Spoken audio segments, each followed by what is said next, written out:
Who owns the water?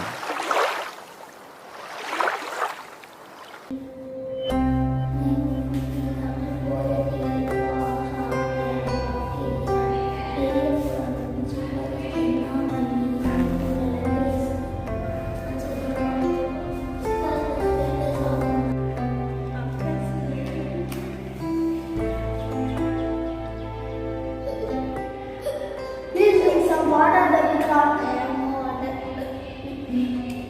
Akash, please give him some water.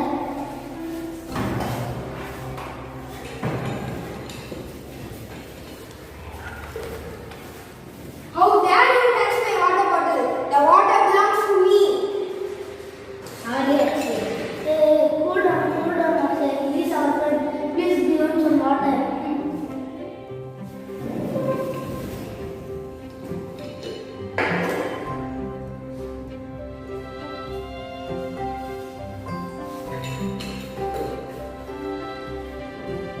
Thank you, Akshay.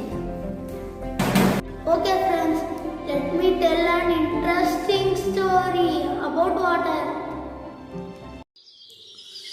Once upon a time, on the outskirts of a dusty little village,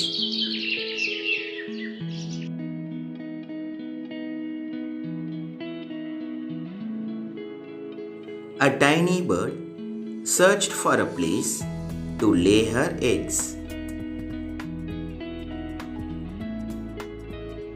The land was dry and there wasn't a bush or tree in sight. Finally, in desperation, the little bird discovered a shallow depression in the ground. She laid her eggs in the depression.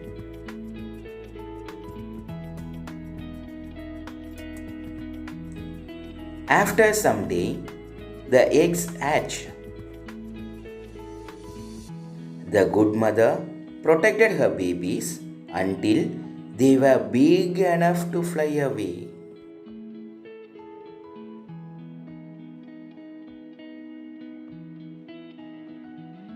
Our story would have ended here, but the tale isn't about the bird, but the word used as a temporary nest.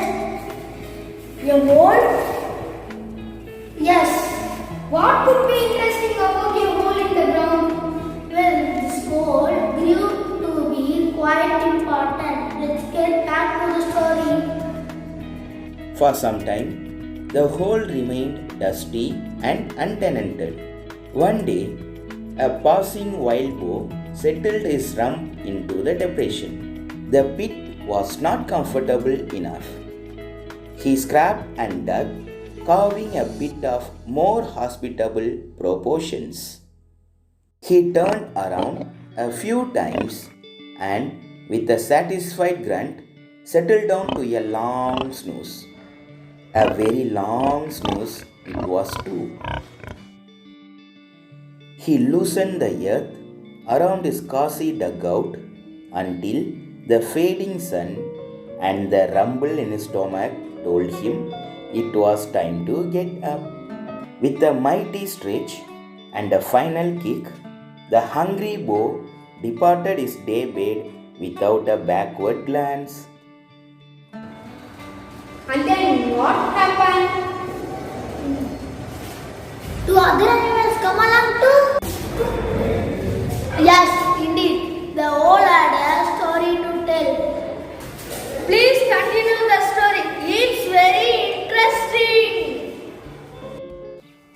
A pack of wild dogs, catching the scent of boar, came to the spot where the boar had lain. They sniffed the circle that was rich with the smell of the animal.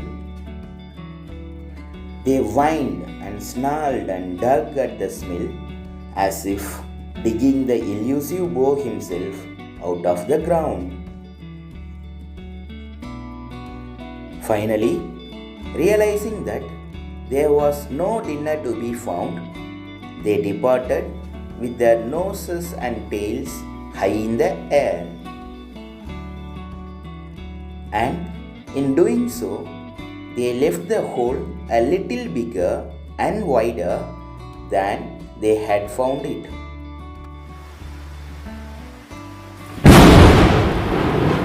Not long after, the rains came.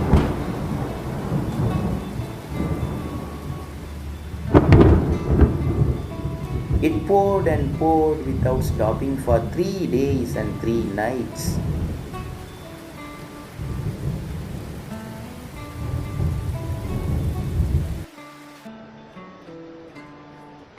The earth soaked up the moisture as a hungry puppy laps up milk. The whole earth smelled wet and fresh. The hole in the ground collected the water that fell, and around its edges, the grass grew a brighter green.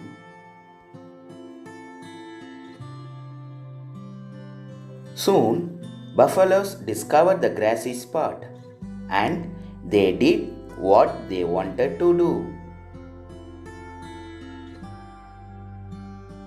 They wallowed in the muddy water, turning the hole into a muddy pit.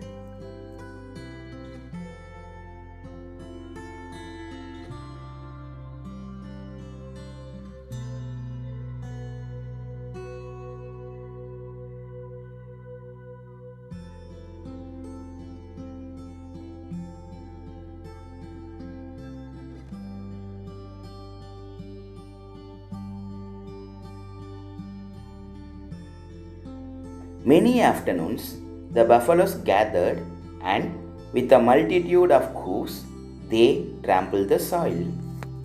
The pit, that was once a tiny depression, widened and grew and became a little watering hole. And they all lived happily, isn't it? Yes, there must be a happy ending to the story. No, that rarely happens in real days. There is more to go. So what? I have to wait for a while. Exactly what you said is right. A poor farmer tilled the land near the once small depression. He planted paddy in his field. His life was hard and the rains were often cruel.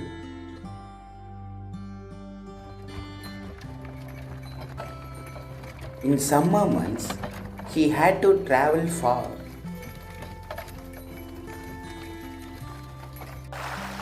To get water for his thirsty crops.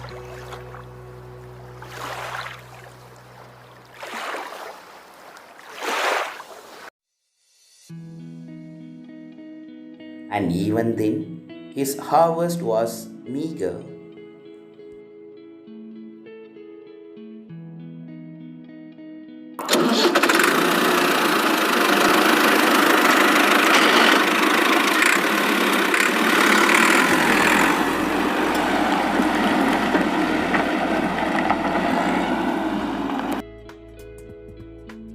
One day, on the horizon, just beyond his pitful plot, his eyes came to rest on a patch of green.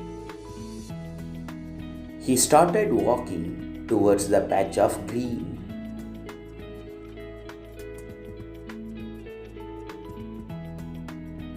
Going closer to investigate, the farmer fell to the ground with gratitude at the sight of the verdant bowl.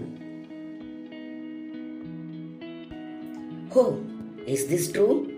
I can't believe my eyes. This is the treasure I am searching for ages. I should make use of this nature's gift wisely so that everyone in this village will be benefited.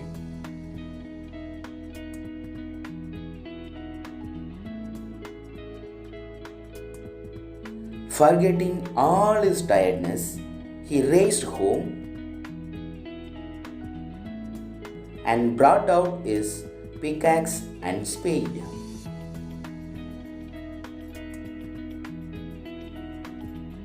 For a particular reason, he worked day and night with all his might.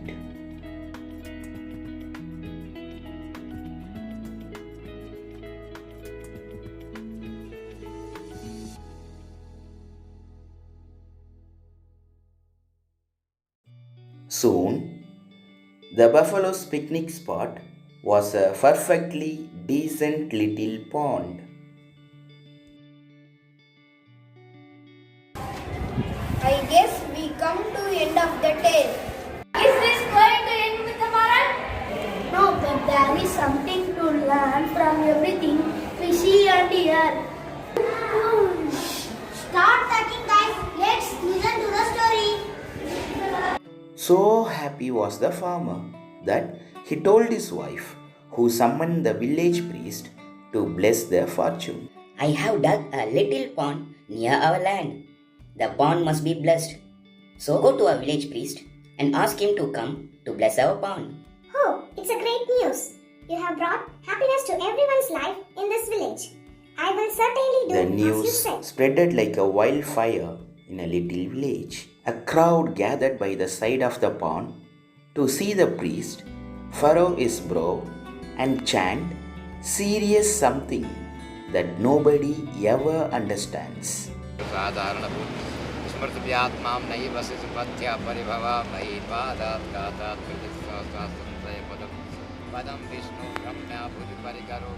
Just then, the richest farmer in the village pushed his way to the front of the group.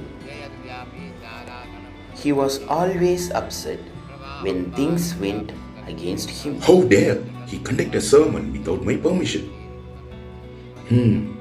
How would it be if this pond belongs to me? Yeah, I have a perfect plan to execute. Here I come.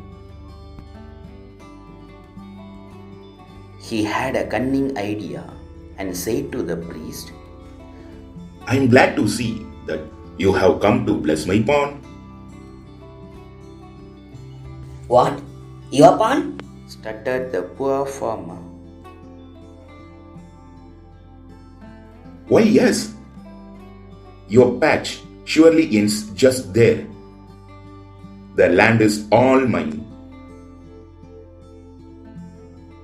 As the rich farmer and the poor one looked at each other,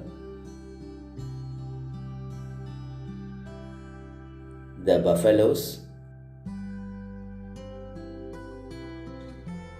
the dogs,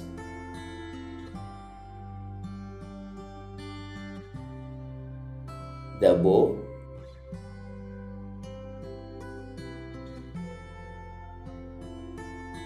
and yes, even the little bird stopped by to see.